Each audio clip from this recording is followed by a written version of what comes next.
Happy Oons Day, everyone. I am out in the woods not too far from my house, different than the park I live by, and I'm trying to find a large buck.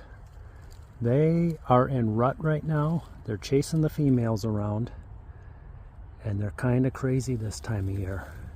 And I know this woods holds a very big buck, and I like to go to the thickest spots where they lay down this time of day and see if I can get one to stand up. So let's see if we get lucky. Well, here we go, guys. Here's two doe ahead of me, and I see a buck behind them, and it looks like they're coming my way. You know, walking in this leaf litter, it's so hard to be quiet. The only problem is if he charges, I need something to climb. Maybe that? I don't know. I think they're coming this way. Mr. Squirrel, you're being too noisy. Yeah, I see that doe moving back there. Here she comes. Okay, we have a young buck, looks like with one horn broken off, approaching. I know there's a giant one in this woods. This is not him. I am hidden in a pile of branches, and we'll see how close he gets.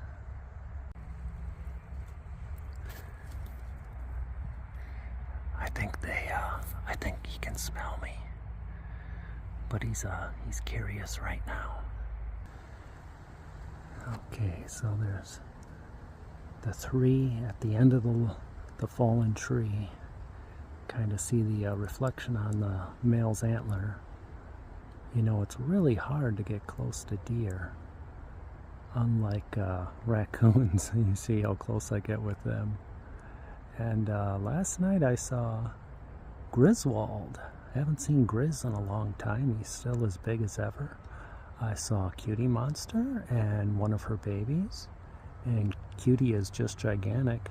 You're probably wondering, well, why aren't you filming them and showing them to us? I don't want to get in trouble. Some of you might be familiar with the story of Peanut and Fred, the squirrel and the raccoon out in New York. And that's how bad something can go when you have complaining neighbors. The authorities came and took away the squirrel and the raccoon, and because the squirrel nipped someone during that process, they euthanized both animals to test them for rabies.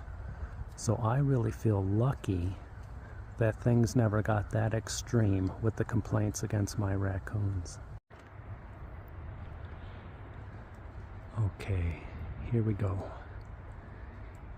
Here comes a bigger buck. I gotta get down slowly.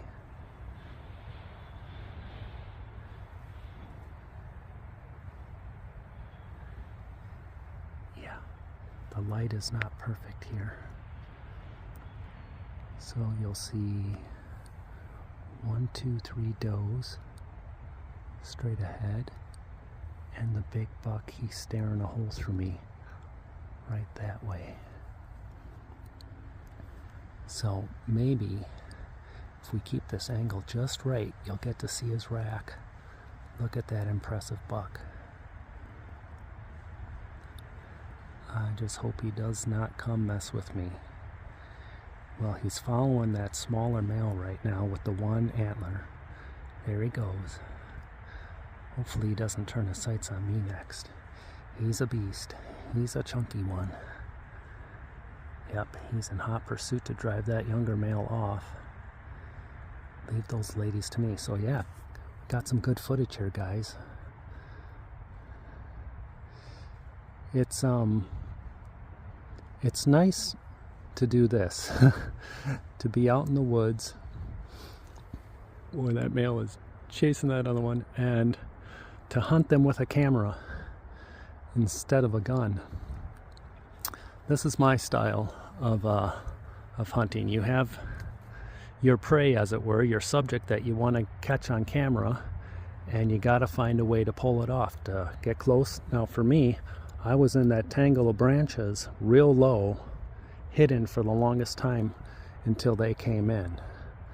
Sometimes you could use noises and draw them in. But I'm going to head up towards that field and see if I could see that buck chasing the other one off.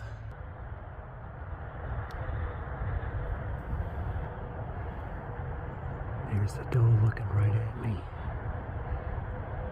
So that big buck could be out here somewhere. Hope I see other ears right to the left. Oh my goodness.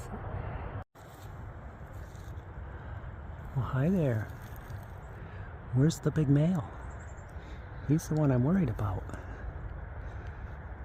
you ladies hiding from him as he hopped up and horny? I wish I knew how to help you. It's nature's way. It's gotta happen. So I'm walking along in this tall grass. These tall weeds. I forget what these are called, some sort of thistle. You see a lot of the areas where they're bedding down. Oh, right there. The young buck just popped up with the one antler. So the big male could be laying in here. You could tell they are bedding down all over in here, and it is thick. So I got the two does to stand up in this stuff. Got the young buck. Now we gotta find big Uncle Buck. Kind of risky feeling. Kind of feel like I'm about to get my ass whooped. Okay, I'm headed back into this woods. That's loaded with markers everywhere. Some sort of study's going down here.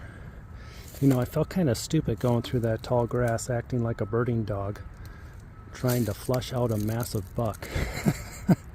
So I was happy with the success of getting those three other ones to come real close. So I thought I'm going to go back in the woods where I could see a little farther. I don't know if the big buck is in here or if he's out in that prairie grass. The other thing is there's a road that way, and I don't want to drive him off to run and panic and cross that traffic and end up with a dead deer. So speaking of dead animals, what are your thoughts on Peanut and Fred? And if you don't know about it, just research it. Peanut the squirrel. And it's incredible, all the news stations that are covering this. I guess President Trump even brought it up in a speech. It's gone pretty viral that for some reason, and I don't know all the details, someone complained about this squirrel and raccoon in this guy's house, which he would make videos about. And they hyped up the threat of rabies, even though they're indoors all the time. And in comes the government officials, some like 6 to 8 officials, forced the guy out of his house for hours on end while they ripped his house apart and then took the animals away and euthanized them. And that is just terrifying to me. I'm wondering, could things have gotten that crazy for me? You know, maybe someone from PETA watches your video, they get so worked up, they have the resources and the lawyers to convince a judge that I'm a threat to society, and next thing you know, government officials are trapping all the raccoons and euthanizing them. How do you know? So these are thoughts going through my head. I'd really like your feedback. What do you think about this? What do you think about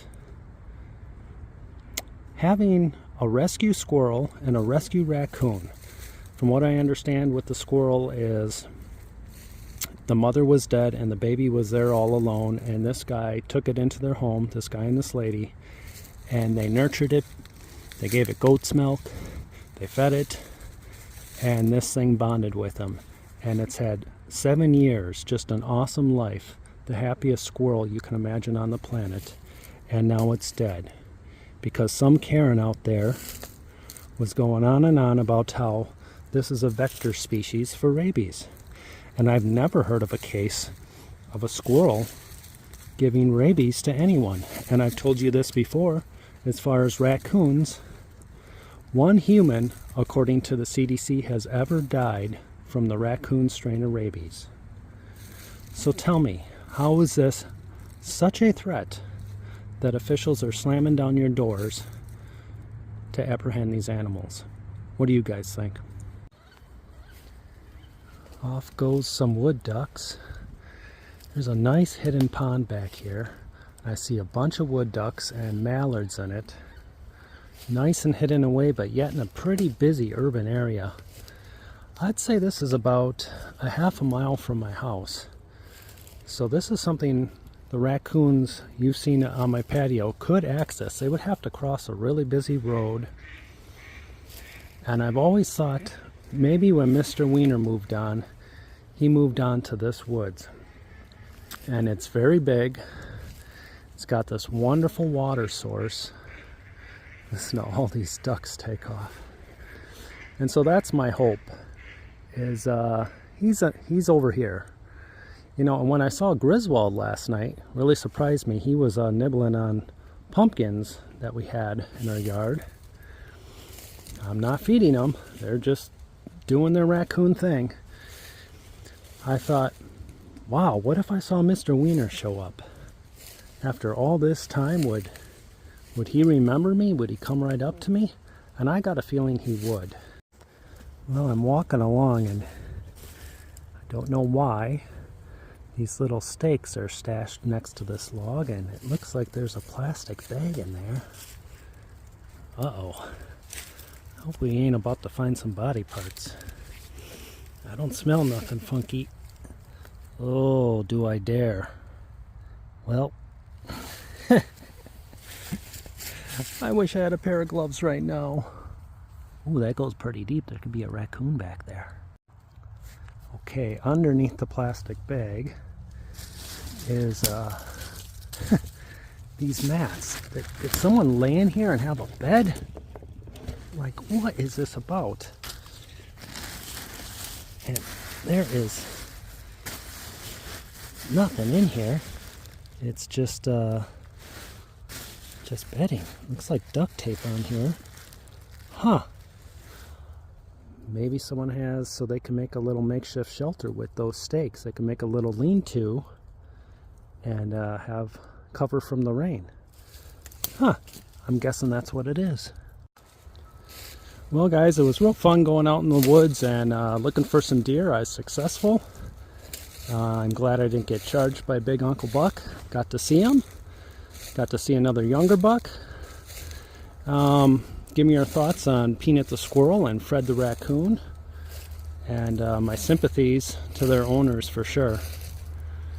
I hope everyone else out there that's interacting with animals is doing it safely, and take some advice and maybe not put yourself out there for the world to see like I did. You're just inviting trouble and complaints. So, as far as my wife and I, we're adjusting to the loss of our mother. I think we're coming up on about 6 weeks since her loss. And, ooh, a trail cam. Someone else wants to see Uncle Buck. We're adjusting to it. It's a roller coaster. There's bad days, there's bad moments, and then there's good days and good moments. And I want to thank everyone again for your kind comments and for checking in and asking how we're doing. As you noticed, I really haven't put out many videos. We've been swamped.